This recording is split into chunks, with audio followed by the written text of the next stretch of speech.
Hi, my name's Phil. I like to talk about politics. And there's been a bit of a fuss made about a leak. A security leak, apparently. So there was a meeting of the National Security Council which included a number of government ministers, and some information was leaked. As a result, MPs are throwing a massive wobbly about it and even threatening criminal investigations. Now, the first thing to note is that leaks happen all the time in politics, certainly in British politics. When a minister isn't getting their way in the discreet, private cabinet meetings, what they often do is to leak some sensitive information to journalists who then report on it. And that information, which of course will very often be one-sided because whoever leaked it has an ulterior motive, being mulled over by the newspapers, can then result in a change in a course of action of a government, of cabinet. Now, the specifics of this case had been considering using Huawei. It's the Chinese telecommunications company at the heart of a number of spying allegations by the United States in particular to construct part of our 5G network. Now, there are two major problems with using this company. The first one is that given that the company is accused of spying for the Chinese government, whether true or not, it makes little sense surely to allow them to build part of what would become a vital information network in this country if there's a credible cybersecurity threat. And the second thing is, the UK is part of what's called the Five Eyes Group. This is an international security collaboration which includes the United States. And the US has already said that other members of the group should not use this company. To do so would mean that the rest of the group may break off some or all security information sharing with the UK. If they think we are a weak link in a security sharing system, surely it makes sense not to go ahead with it. So to me, it is a complete no-brainer. Now, granted, it has not been proven, as far as I know, that Huawei is a cybersecurity threat. But even the credible possibility that it is should be enough to go no further. In addition, when it would mean causing mistrust amongst our actual allies, whom we rely upon for information sharing, it just becomes an extra layer of no-brainer to drop the idea of considering them for a contract. But the information leaked was that a number of cabinet ministers were extremely concerned about the risks, but that Theresa May, the Prime Minister, overruled them and intends to award the contract. Now, with the leak, there are two ways of looking at this. So the first one is no sensitive information has been leaked.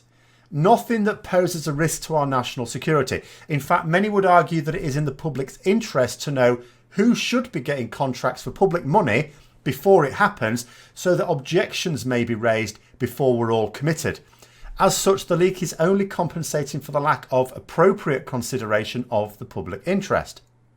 Now, the second way of looking at it is this is the National Security Council. This was described by a disgruntled minister as the holy of holies. You do not leak information from this. Now, normally, this would be really obvious. You don't disclose sensitive security information to potentially unfriendly forces. And in such meetings, they do talk about things like that. So yes, you can sort of understand anything that happens in that Security Council meeting, you do not divulge anywhere else. Now, as a result of this, Labour have been asking if criminal investigations will take place. The official government statement had to be, of course, that, well, yes, they may. Labour further added that any cabinet minister found to be responsible should be sacked and should certainly not become Prime Minister. A bit of political point scoring being made there, I think, because three of the ministers who could have leaked it, in other words, they were present and were all dead against using this company, so they've got motivation, are potentially in the running for the next Conservative leadership. That's Liam Fox, Jeremy Hunt and Sajid Javid. Now, although I'm sure it is just political point scoring, it's not completely without merit, the objection. Now, I'll be honest, I think the information leaked was absolutely in the public interest, and it certainly didn't contain anything that I have seen that could be used to harm our country or its citizens. As such, I would say it's not actually a security leak. It's still a leak. But on the other hand, whoever is responsible has made a judgment call that they know best, and they took unilateral action to disclose information to the public that they were not privileged to do so. Now, what if that same person on another occasion used their judgment and unwittingly did disclose some information that they thought was harmless and innocent, but actually did put the country or UK citizens, or indeed any innocent people, at risk? And such a person being Prime Minister would be much more dangerous than just a minister in this situation, because the Prime Minister gets access to far more sensitive information and has greater autonomy in deciding what to disclose.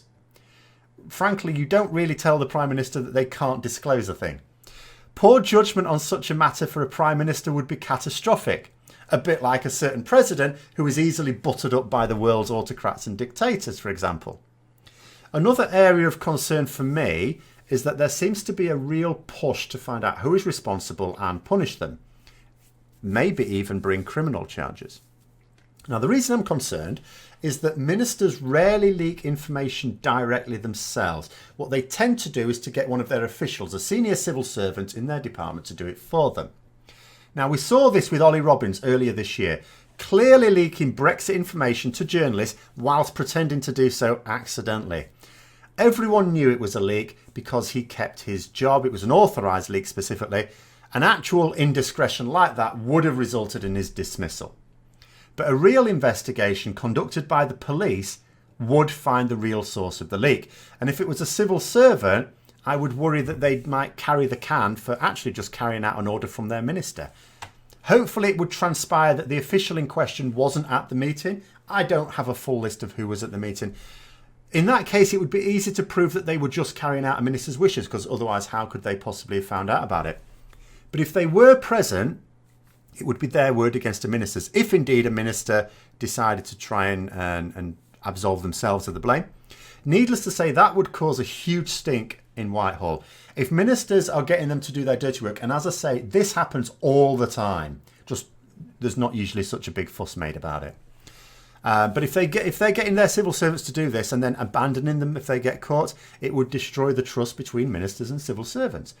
And if the leak was traced to a minister, well, they would face criminal charges potentially. Now, I reported recently that Theresa May had ordered the Metropolitan Police to halt a criminal investigation because it could implicate her own ministers. So she's hardly likely to off her own bat, organise a criminal investigation, which would basically do the same thing.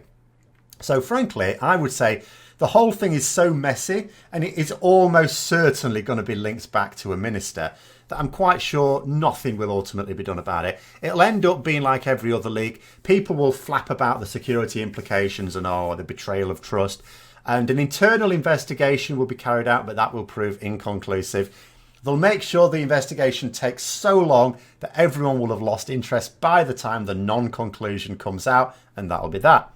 In the meantime, the more interesting feature of this story is whether or not, against almost complete universal condemnation, the Prime Minister actually drops her plan to give Huawei the involvement in the building of this next generation information network.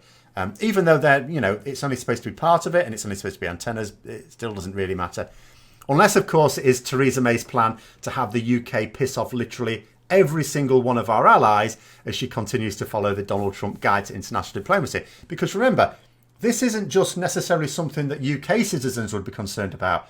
We already know that our security allies are concerned about this and would be making the strongest possible representation for us not to do it. So we'd be going against their wishes and therefore looking untrustworthy. But anyway, there we go. Hope you found the video interesting. If you did, don't forget to click the like button, subscribe for further content, click the bell notification as well. Until next time, I'll see you later.